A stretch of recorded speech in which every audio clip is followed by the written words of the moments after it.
Hey everybody, it's Sheree Burton, and this is episode 43 of Women Seeking Wholeness. Man, we have a super fascinating guest today, and when she reached out to me and said, hey, I'd love to be on your show, I had no idea the depth and the wisdom and the breadth of her knowledge and experience with the feminine.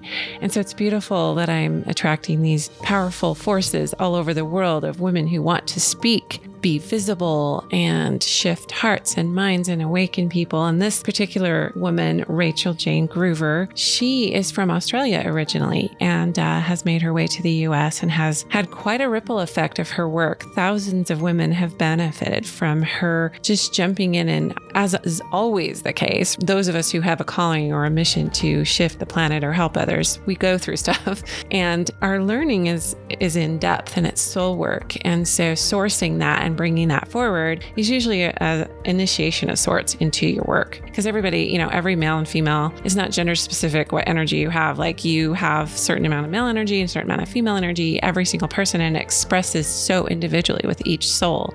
But the way she put it together in like bringing out your dominant essence was really, really intriguing to me. So I think you'll really like this. And then just the whole idea of magnetism. It's just a fascinating feminine art that can't be scientifically measured or dissected or analyzed. It's just a mysterious, beautiful force. We have so many facets to our being that we can't often just package and find who we are through outside sources. I mean, these kind of podcasts and this kind of learning is really crucial and integral to you coming into yourself and knowing who you are and getting more information.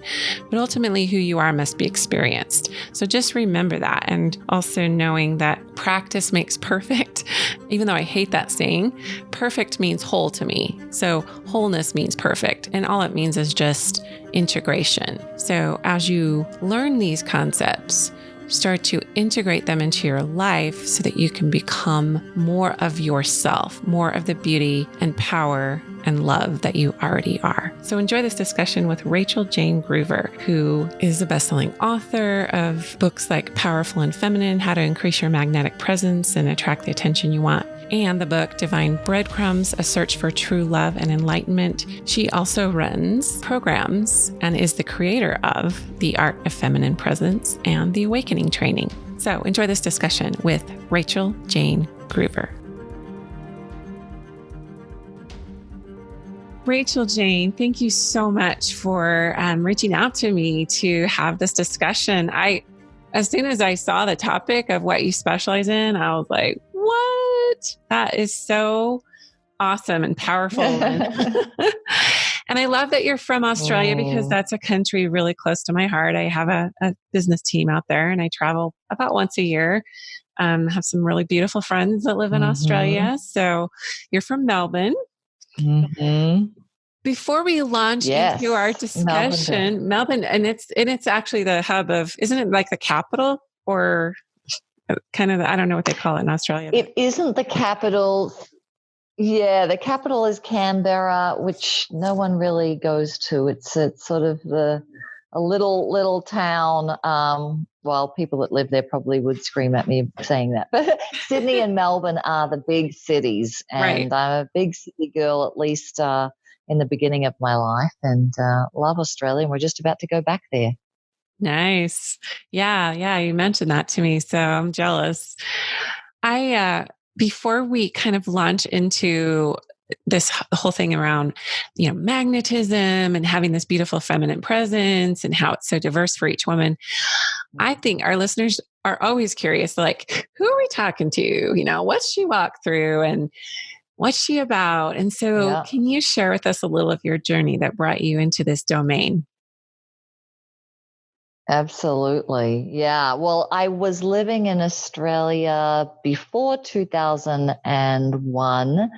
I was a full-time singer and performer. I was studying and teaching stage presence and performance, vocals, mostly songwriting, all that sort of thing, and wanting to make it big as a star. And that was going pretty well. I was working full time as a musician, which is a big deal just in that. And, but I was getting to a point where the sort of upper limit was hitting because there wasn't a whole lot going on in Australia that was my type of music. I love Bonnie Raitt and Lyle Lovett and that crossover American blues roots sort of thing. And there wasn't a whole lot of that happening in Australia. But at the same time, I was thinking about maybe moving to America and following in Keith Urban's footsteps and becoming a star in Nashville or somewhere. I was starting to watch Oprah, and in Australia at that point, there wasn't a whole lot of personal and spiritual development. Definitely. And what year was this? Like what time? This was 2000. Yeah. Year 1999, 2000, she had just started having the Gary Zukovs and the Alanya Van Sands and the Phil McGraws. And, that was happening in America for the first time. So there was a lot of like, oh, this is so great. And we were getting that TV show in Australia. And I was like, wow, this is amazing. I was glued to the TV. I was skipping classes to watch Oprah. Yes, I was. And I was just like, these Americans, they're so conscious, because I didn't know what else was going on here. And I moved here eventually and realized there's a bit of another side to the picture than everyone is really super conscious. I was going to say, Australia is, I believe, seeded for healers. My experience of Australia, maybe, it's not been brought as mainstream, but wow, it is an amazing healing country. And yeah, Oprah kind of opened the consciousness, I think. And it's so funny because I was on Oprah in 1999. You probably didn't see that episode I was on. And we can get into that. Oh my goodness. No, it was on Living with Your In-Laws. And I was living with my in-laws at the time. I was a 2-year-old and a nursing baby. And I thought, oh my gosh, who's going to read this? Because they had solicited for, hey, we have these upcoming experience episodes. If you have experience, shoot us an email. And I did. And 2 days later, a producer called me, and within 3 weeks, they had cameras in my in-laws' home, and they flew my in-laws. They flew my in-laws, my husband and I, and my nursing baby to Chicago to be on the show live. So we kind of represented the healthy version of living with your in-laws. But crazy. But Oprah did. That's cool. That time frame you're talking about, 1999, 2000, that's literally when I had my personal awakening, because it was after watching the tape that because it was a live show. So I came home and watched the recording. And that's back when we had like VCRs to record your shows, And I remember being in my mom's living room watching it for the first time and not recognizing myself. Like, I was like, who is that woman? Like, that is not who I was born to be. I couldn't connect to the camera. I couldn't connect to my message. Like I said, we were sort of the healthy version of living with your in-laws, but that is so interesting that you mentioned those years and what Oprah brought to you. Because that was my personal awakening time as well. So anyway, keep going with your story. Yeah. Well, that's what creates the awakening in many ways. We've got to be able to see the potential somewhere else. We've got to be able to see people further ahead of us. And I was seeing that. And I pretty much changed the desire around my career at that year, because I was entertaining people, and I got very sick of just entertaining people for entertainment's sake. That, maybe I could make them feel good on that night or that gig, but I really wanted to put my hat in the ring with what creates lasting change in people. And I just went on a binge of all the spiritual books, and read Seed of the Soul probably 10 million times, and all of these things. And I was then starting to develop a spiritual circle in Melbourne. And I'm sure there was a lot of underground people doing stuff, but it was very early. And I moved to the US in 2002. After 9/11. So a lot of people thought I was crazy from Australia. What are you doing going there? Because we just get the worst part of the news from Americans. I think about people secretly love you for being so fully expressed and out there, and then they sort of talk behind your back. And so there was a bit Exactly. of like, Yep. why are you moving there? But I really wanted to, yeah, make a difference. And I was thinking maybe it would be music, but something else, and workshops and that. When I got to America, I realized that I moved with myself. So a lot of the issues I was trying to get away from around my love life and my work and all that didn't really change because I'm not changing. I just moved towns. I moved to Ashland, Oregon. Don't know if you know Oh, Ashland, it's but a it's a beautiful, yeah. town. One of my spiritual teachers lives there. Yep. Jumana Oh, Sophia. really? Who's that? Jumana Sophia. She runs a mystery school there. Yep. Oh, nice, nice. Well, you then know it would have been my spiritual college, is what I call it, for about 7 years.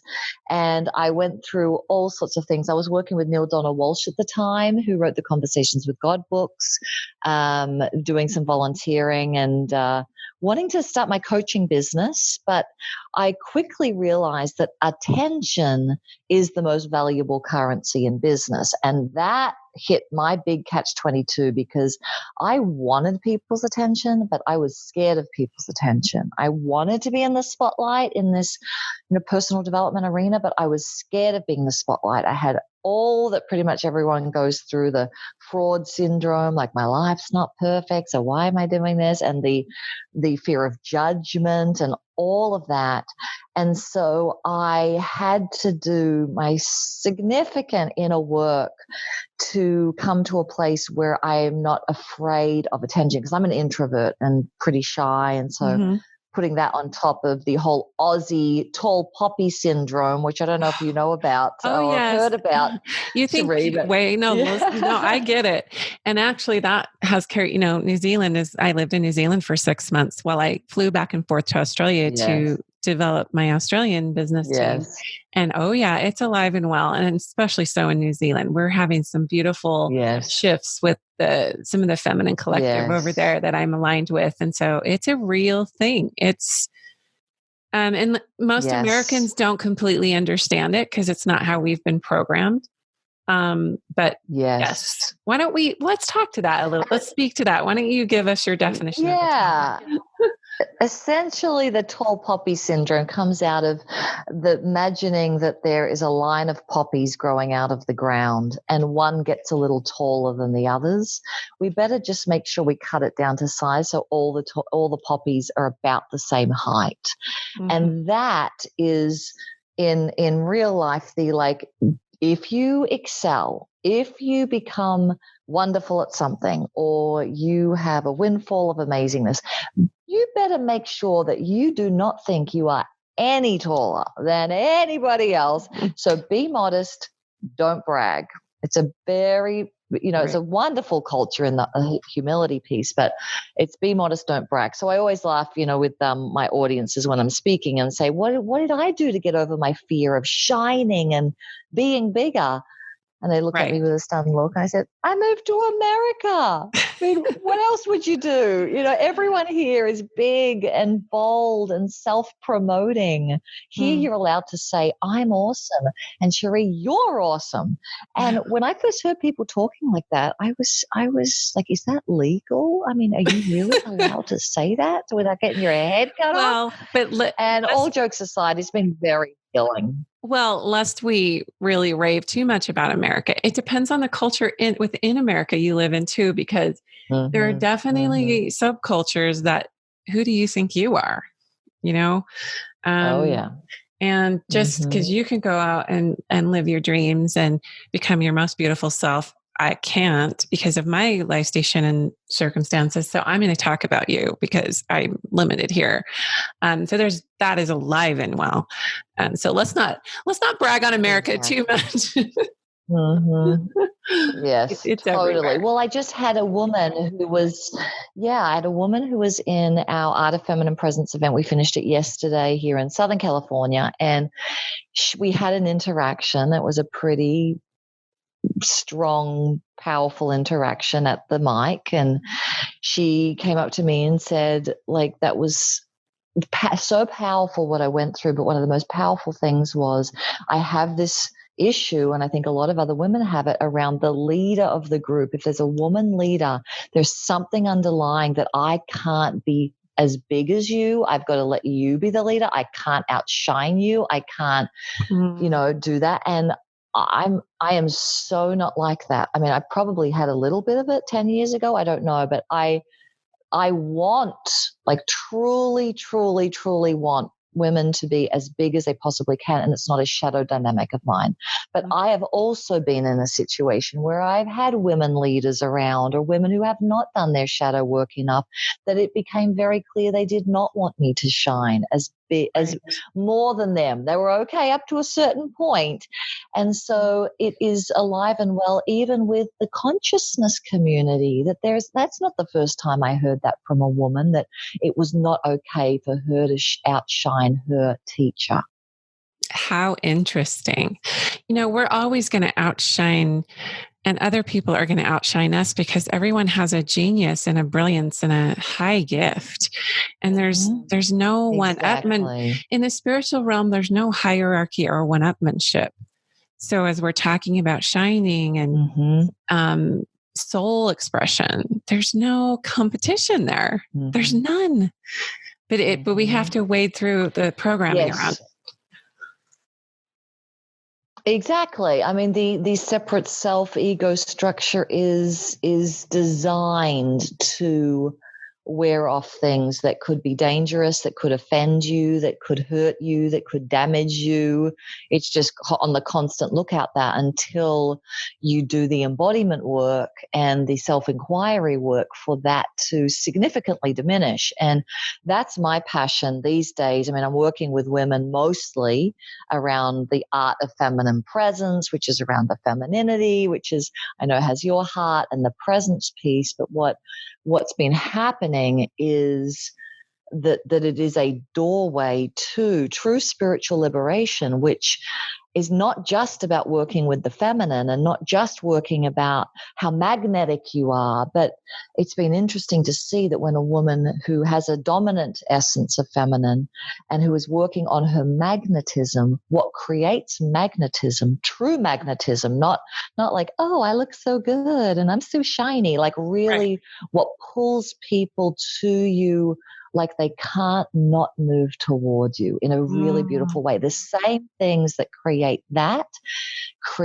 the enlightenment experience and the consistency of holding that. And that is really juicy to me, because there's a lot of women on a path of femininity and personal empowerment, and actually falls into the category of entertainment. It actually falls into the category of, well, that's a lovely workshop and I can just feel my juiciness, but like, is it actually moving you to true liberation? Right. And I am no longer in a space of placating, making things flowery, entertainment. Like you said, it has to move.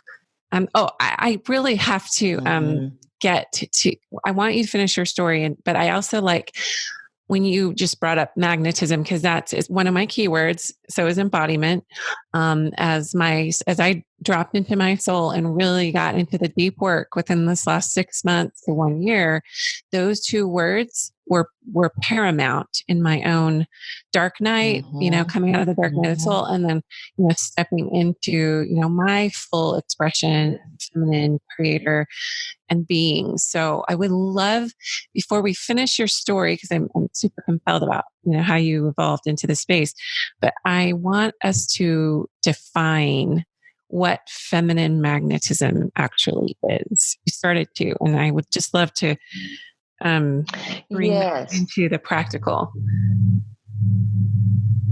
That's great, because there is a definition for feminine, a different definition for probably every person on the planet. And the feminine, when we work with it in Art of Feminine Presence, it's with the feminine essence, which is your sexuality. It's the human, physical, energetic component if you are a woman who has a dominant feminine essence. And so that is different to yin and yang qualities of life. And most people lump those both together. They think the yin qualities are receptive and emotional and dark and the moon and patient and sustainable. And there's these yang qualities that are directed and action and giving and day and peak experience. And that's not the masculine and the feminine to me at all. The feminine and the masculine is the sexual essence of my femininity. I can be very much directive, bossy, authoritative, patient, impatient, receptive, and giving, and be sitting right here now in my hips, in my pelvis, in my feminine. And when those two things get lumped in together, I think it causes us a lot of difficulty, actually a lot of harm in the conversation about the feminine. And it's hard not to do. It's hard not to go, oh, be softer and more receptive, and then you will be more feminine, which is partly true. But what happens when I get a lot of women who have done some feminine work coming to the Art of Feminine Presence, they're actually too neutral in their sexuality or too yin. And so they're not being able to affect the change they want. They're not able to be seen, be heard, inspire great change.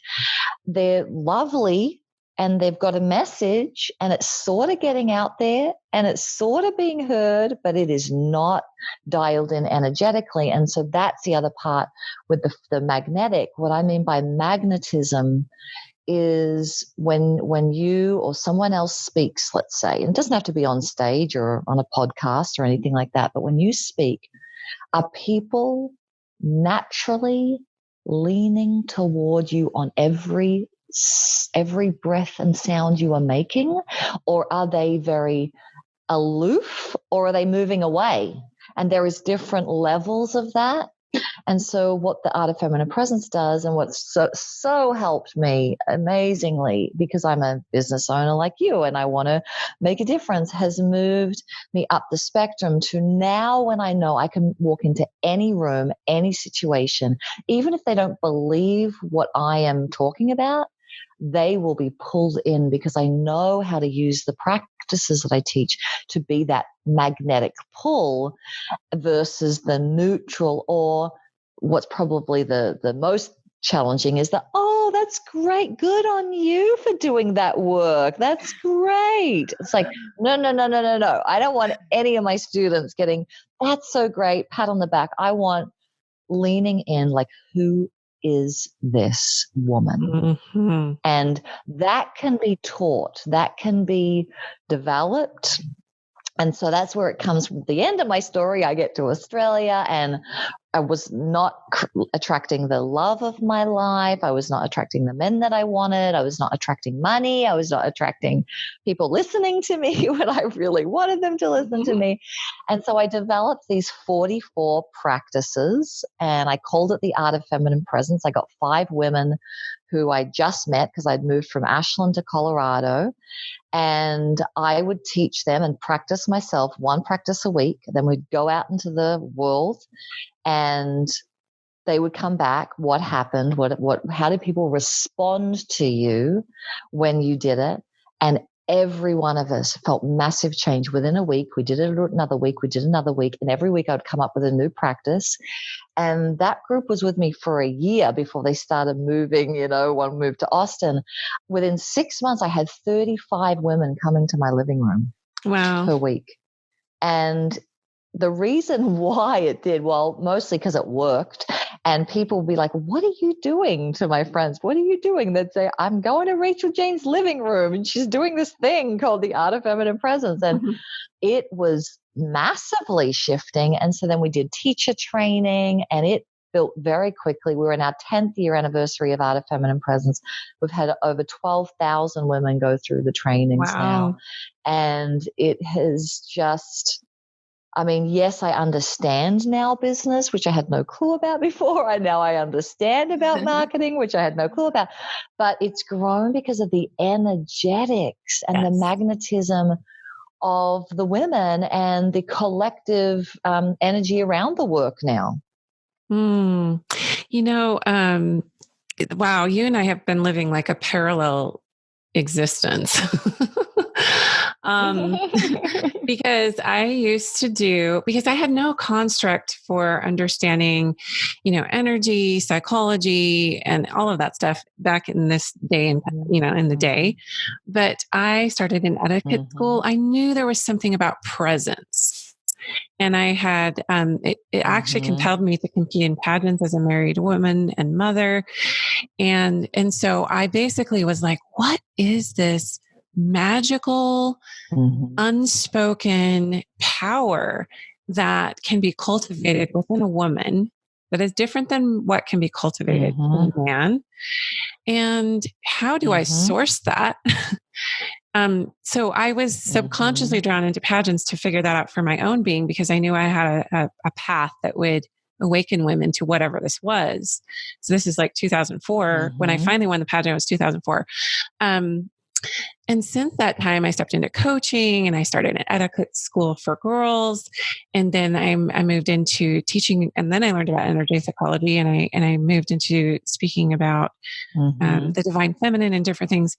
But I love what you're saying around the neutralization or neutrality that can be a byproduct of people trying to balance themselves, if you will, with the masculine and feminine, as opposed to just shining in the element of femininity and letting that be the dominant presence. I coached about 7 or 8 girls, teens, and women who went on to win state and national titles. And again, I didn't have the same vernacular and verbiage now that I do now, and the understanding of what was happening on the subtle realm with these women. But what we worked on together was probably very similar to the practices that you espouse and were teaching in your living room. And that is, if you want to stand out from the other contestants, you must work with your polarities inside and let your inner essence come forward in whatever way, unexpressed, unleashed. And so we worked spiritually together. That was the main thing we did, is we worked together spiritually. And once they came to their own authentic soul expression, or what they actually wanted, because a lot of women are like, I shouldn't want this. I shouldn't want to be sensual. I shouldn't want to be this way or that way. And it was like, who am I? I'm a mother. I'm throwing on a swimsuit and a pair of heels. What's that about? But that quality of letting your body lead, or letting your soul lead your body unabashed, without the concern of others, without the fear. I mean, like having a panel of judges sitting right there, that's intimidating, and having a whole audience full of people. But when you stand in the light of who you are, and you do not apologize non-verbally for that, you command the room. So that is what we worked on together. Exactly. And as I look back on that, I'm like, oh, and I've been sourcing that within myself and figuring that out, what that means. But magnetism to me is just authentic attraction. It's pulling, like you said, pulling people to you, but it's authentic. It's not manipulative or ego-based, right? Right. It's just a flow. Right. It's a pull. Right. It's like gravity. Right. And, it's to us in our community of Art of Feminine Presence, it's these 3 levels that we have to work with and pull apart, because we have transgendered women in there. We have a lot of gay women in there, a lot of women who, like, what the hell do you mean by femininity? And like, let that express that it's not either their dominant sexual essence or it is. And when the balancing happens between feminine and masculine in their sexuality, the neutrality definitely reduces one's magnetism. You can be in your masculine essence, like my husband is very often in that, and I might be my feminine. But with the yin and the yang level, let's call that the feminine, the first level, and the second level being the yin and the yang, actually what we want is a balance on that standpoint, because it is the I had to send an email to you before and I had the email on. So it was the yin and the yang. When someone is balanced in that increases magnetism. Well, how is that? So you don't balance in the feminine and the masculine, but you do balance in the yin and the yang. It's because if I am all bossy, directive, authority, edgy, and all of that, and in my feminine, it's not going to be as magnetic as I am edgy and directive and bossy and soft and warm and inviting in my feminine. It's all of it. And then the top level, if you will, the third level going upwards is pure consciousness or pure divine. It's the spiritual essence, which is not yin or yang. It is not feminine or masculine. It is the awareness behind the awareness that really can drop you into a place of not fearing anything, and it is dissolving versus always being like in this place of I've got to master my fear, I've got to master my fear. And so knowing what game, what practice you're doing in any moment, I believe is really important, because again, you hear, I'm sure, Sheree, like just don't balance out or just always be in your feminine or just there's no feminine or masculine, and all of that's true. But what context are you talking in? Because we are multidimensional beings here with emotions and thoughts and body and all of that. And I believe that the physical body is housing the energetic body that the soul is wanting to come through and express fully in you. And so we do a lot of work that shows you where your body is telling me that you don't feel safe. Where is your body and energy telling me that you are not being authentic? And over the years, just going through that for myself, I can find those little pockets. And most of our women are like you. They've been on a personal development path for decades. They are not learning, law of attraction 101 at this point. Right.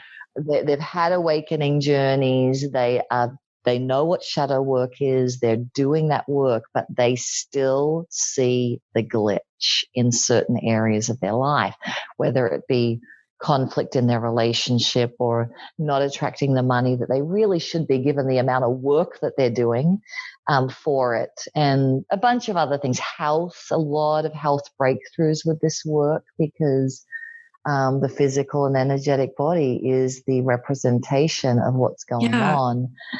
Yeah, absolutely. And that piece too, where are you holding tension? Where does your body not feel safe? Where are those emotions trapped? I know I'll just tell you straight up. I mean, what I've been processing heavily within the last 3-ish months is how I haven't felt male protection in my life, and how I've held that in my body, and how I've,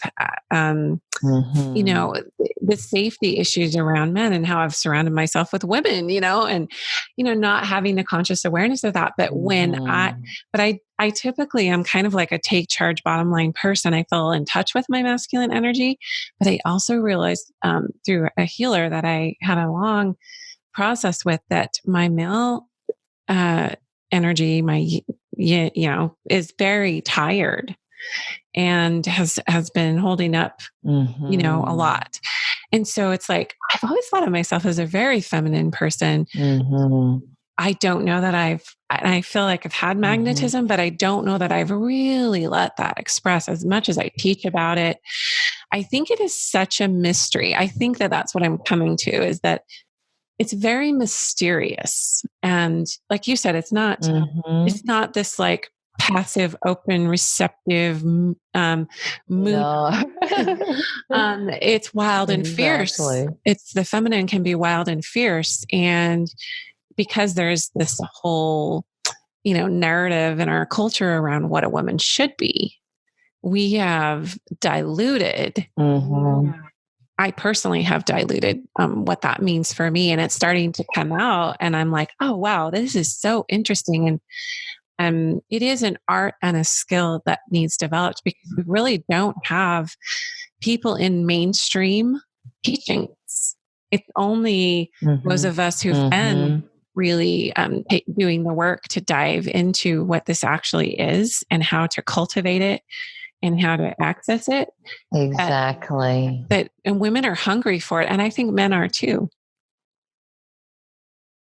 Oh, absolutely. Absolutely. For the amount of times I've heard after a Art of Feminine Presence event, like, this is the missing key, I could be just rolling in money here, because it's not that Art of Feminine Presence is actually, it is. I think I could go so bold to say it's teaching things in a way that no one else is teaching in relationship to a lot of things that people are learning, right? That a lot of people are learning, okay, you've got to be in your body, right? For example, or they're learning, I have an energy field, and in my energy field, there is stickiness, which is creating resistance in my life, and there is none, and all the things that we could talk about.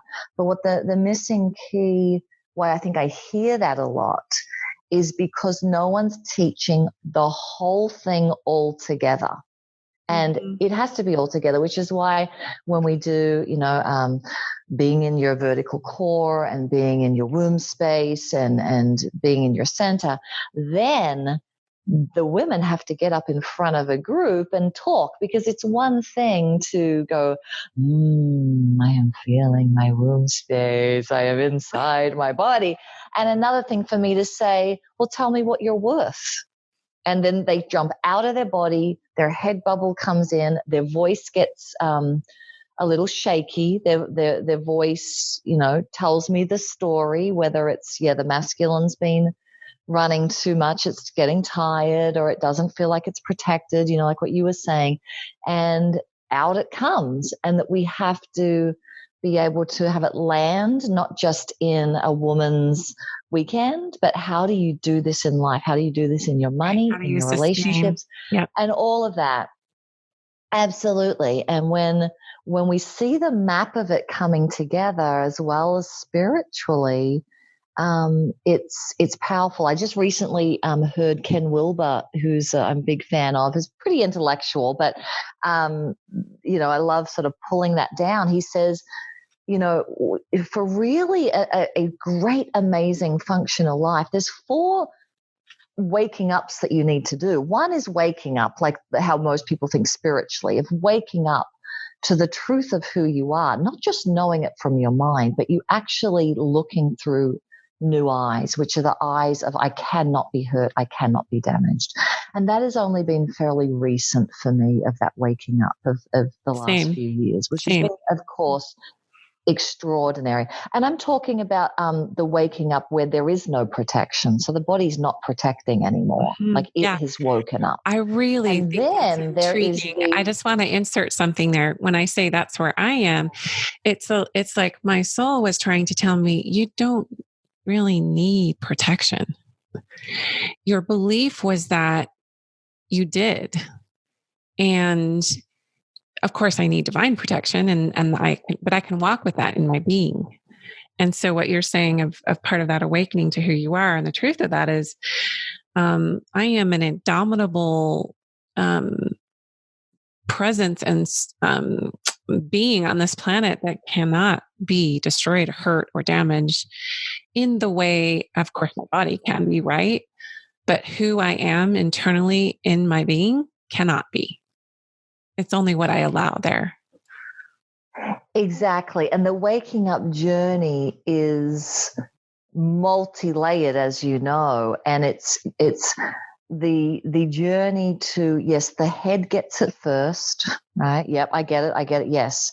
The heart takes a little longer. So that would look like when someone is not being very nice to me, I am in full overflowing love to them and not triggered. And then last, the gut gets it, which is sort of the grasping of, where it shows up in the voice. It shows up in like, oh, I'm not sure if I'm feeling fully 100% there. And so that's, the waking up journey. And then there's the growing up journey, which is more psychological. It's more, are you a functional human being?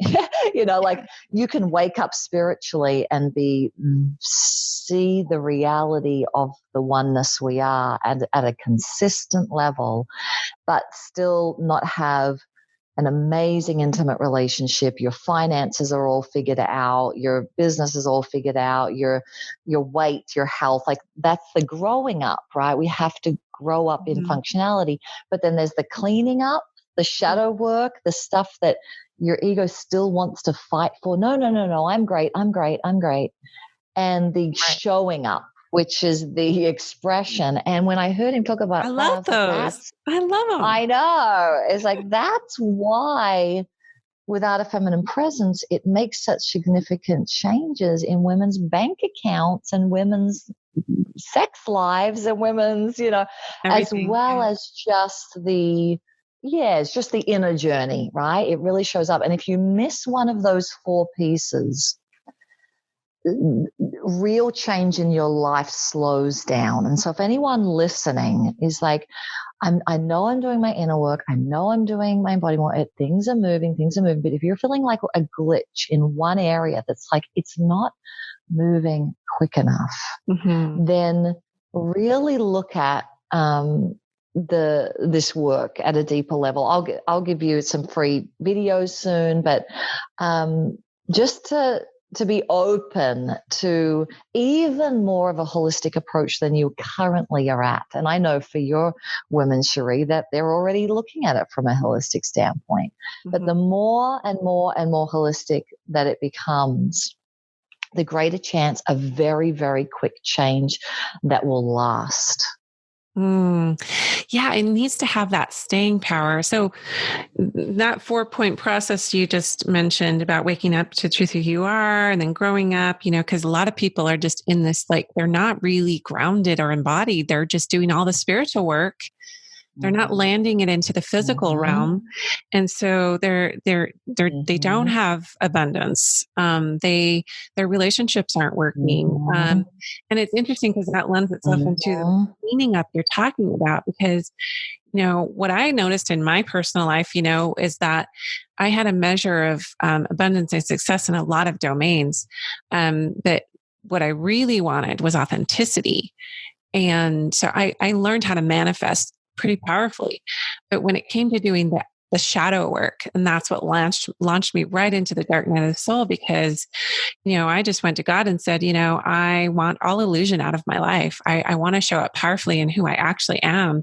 And that's when my marriage started to dissolve, and some of the traditions I had believed in my religion and some of the programming that it just all just started to, and that depth work, I think is moving me now into the 4th, which is just showing up with my true work in the world. It's like, I no longer want fake. I just, everything about fake is so antithetical to the direction I want to move myself and others into. We don't have time to mess around anymore. We have to show up in who we are. So I just wanted to, echo that back to you as, it's, we have to pull it all together, all parts of ourselves, integrating all aspects of Exactly. And I would, when I do a shadow process in one of the events I run, people get very twisted up about it, because I ask them, what are they most afraid of or most don't want people to think they are, right? They're most like, no, I don't want to be that anymore. I've never been that, and I don't want to be that. And there are a lot of women who say fake. I don't want to be fake. I don't want to, have that, or I don't want to be seen as incompetent, or I don't want to be seen as arrogant. And there's the issue, because what you're saying, Cherie, is true, that you have to have access to all of it. And so we can't splinter even fake off, because we are fake and we are authentic. So if we splinter fake off, and I totally get what you mean, but in the context of shadow work, fake still gives us a gift, as authenticity does. And anytime we resist anything, it's going to stick to you. So maybe you're not fake.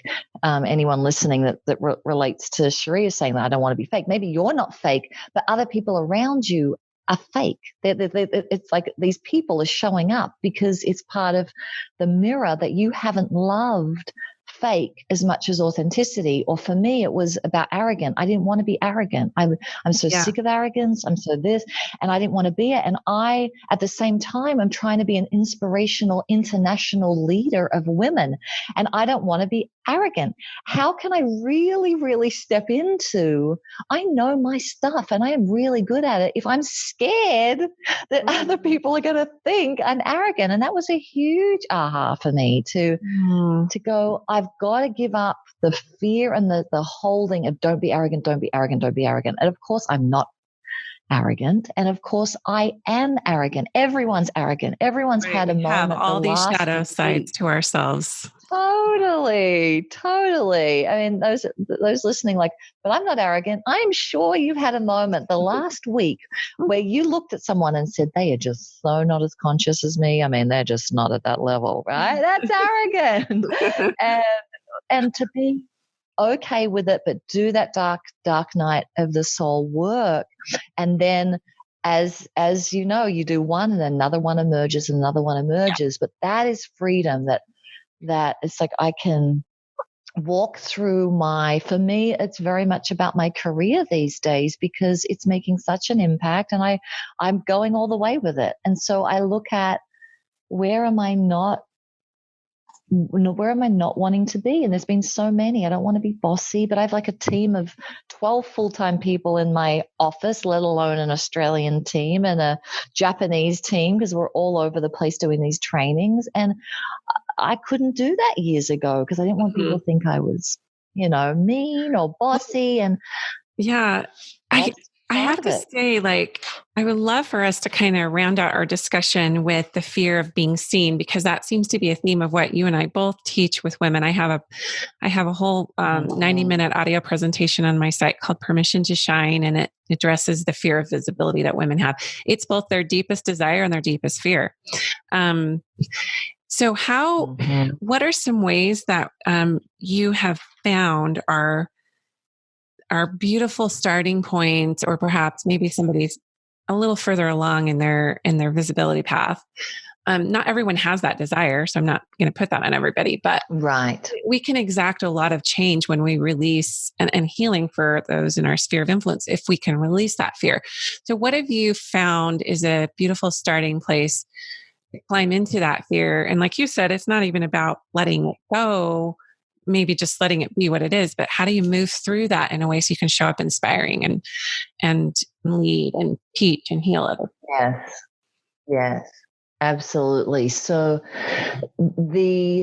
there's three main points along your vertical core of your body and your energy system. Some people call them the three dantians if you're a yoga person, or your head space, your heart space, and your gut space. And there is a still point inside the center point of there. And yogis and different Jesus and different spiritual traditions, they're all taught some version of this. It's got covered in some traditions, but it comes back to the same thing. And when I ask the question, what's the number one skill you need to do to master fear? Or to have, and they say courage and trust and hope and all of these things. And I say it's embodiment, because if you can just drop in right now to the center of what I call the womb space in Art of Feminine Presence, which you don't have to have a physical womb, but it's down deep in your pelvis and back to your back more to your spine. And you took a few minutes there today and then you did the same with your heart and the center of your head, you'll notice that still point is further back in your body than you live your life. Most people live in the front of their eyes, in the front of their heart, in the front of their belly. And so I've trained myself to live like I'm seeing through the center of my head, which is very weird when it starts happening. But and same thing with the heart versus be so forward and here I am. But when that occurs and you find the still point, the energy system starts reorganizing itself to a point where it sends signals to your brain over and over and over and over and over again. I am safe. And if you don't do your embodiment work, not just am I in my body and I did a couple of weekends, that sort of thing, but really, really did it, you will start having the signal being sent to your brain, I am safe, no matter what. I was just in a speech just a few days ago, and I had a man after my speech, can you believe it, get up to the microphone and start yelling at me through the microphone that you are telling these people lies. You are telling these people not true. I've heard you speak before on it, blah, blah, blah, blah, blah. And it was like, and I talked to him and I had an interaction, and there's, 60, 70 people in the room. And I ended up by saying, this is the best way to finish this presentation. It was right at the end too, like great timing, lovely guy. And I said, but this is the best way to finish this presentation. And this is probably the best way to finish this presentation, given that it recently happened and we're winding up the podcast here. But I said, it's the perfect way for it to end, because 3, 4, 5 years ago, I would have contracted and I would have tried to force my point, and I would have wanted to make sure that everybody knew where I was coming from. And I don't mind where they think I'm coming from. And I don't mind that you are saying this. And I understand where you're coming from. And I understand there's probably a lot of trauma behind it. And so I want to say to the room, and there were speakers and presenters and wanting to be seen and heard in their work, that this person is not shaking me. And that is the biggest liberation that you could possibly have ever, because that's what stops people from speaking to more people or sharing their Facebook lives or all of those things. The fear of that persecution and rejection. Exactly. And that has not come from my mindset.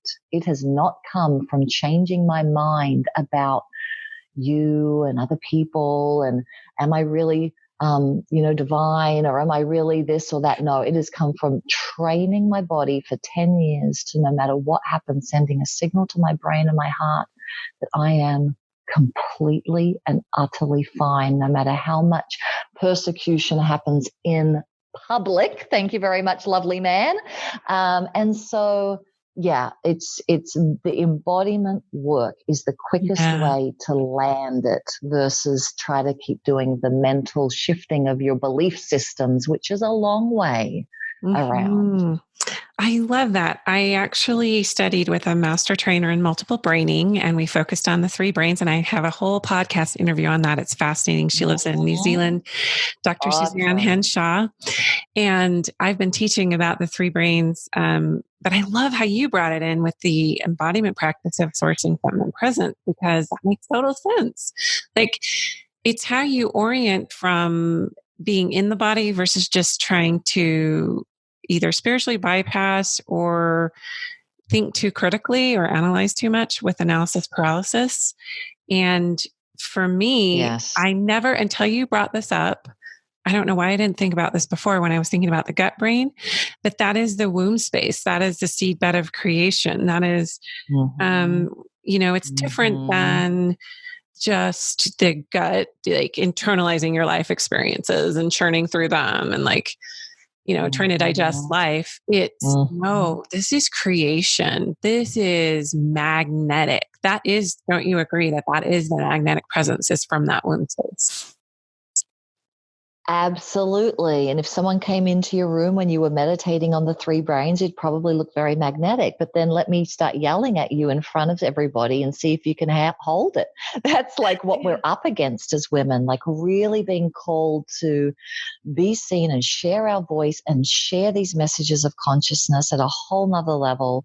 And unfortunately, I'm seeing that that's not occurring fast enough. Because we're scared, because we prefer to do the 3 brains in the bedroom, So get out there, do the work, do the work that's putting you in situations that's creating simulcasting, that's not the word, but simulating yeah. real life experiences as you're practicing in that. And that's what Art of Feminine does. It's simulating conflict and speaking and sharing your message and all these things.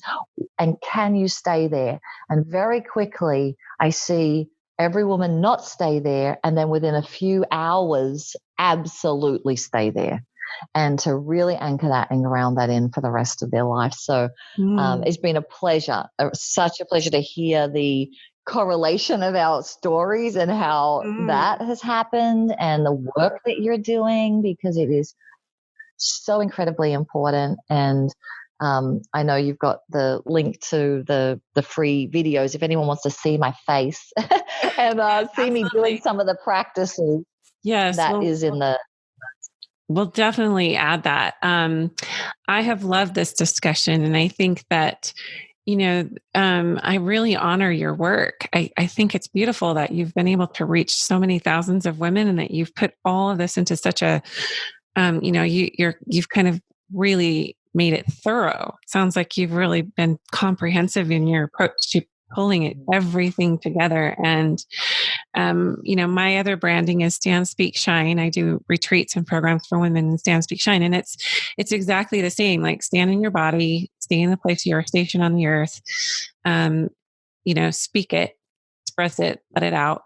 And then that's when in that embodiment and in that expression, and that's where you truly shine. That's how you pull people and magnify. So you and I are definitely speaking the same language, and we have the same passion, I think, for bringing women into that space where they can be visible, and it's not ego driven. It's not, and even if it is ego driven, it's okay. You're inspiring people, right? It's okay to integrate the ego with this, because we all have those shadow sides to ourselves, and but we don't need to dominate it. It's the feminine that we're wanting to be the dominant presence and expression of what we're bringing to our people on the earth. So, wow. Thank you for teaching me about neutrality. I needed to hear that. I think in an effort to bring people into calibration, or that balance, that ever elusive balance that we're all searching for, I think those points of balance are very, very different for each soul. You talked about transgender, you talked about people in the LGBT community. I think and I've always had a sensitivity to people who are trying to put gender specific, socialization type of rhetoric around that. I think it's just soul expression, and every soul has their own calibration to whatever that might be. And so when they become entrained to get into the body and listen to the soul, that's when they will naturally, like you said, there's a natural alignment that occurs. It doesn't happen from thinking about it.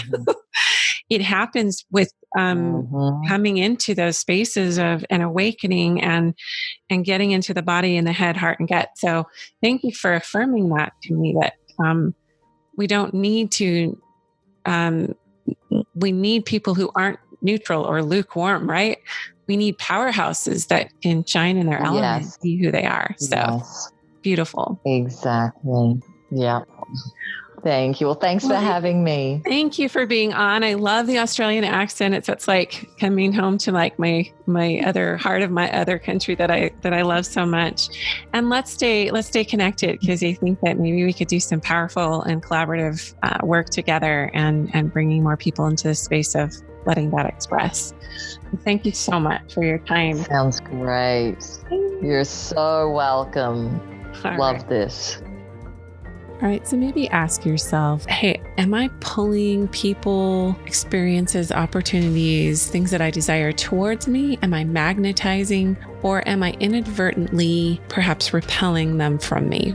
I just think the idea of developing that deep feminine art of magnetism is so powerful because we bring those experiences and circumstances and opportunities and people and resources towards us in congruence and in alignment with what we actually want when that is clear.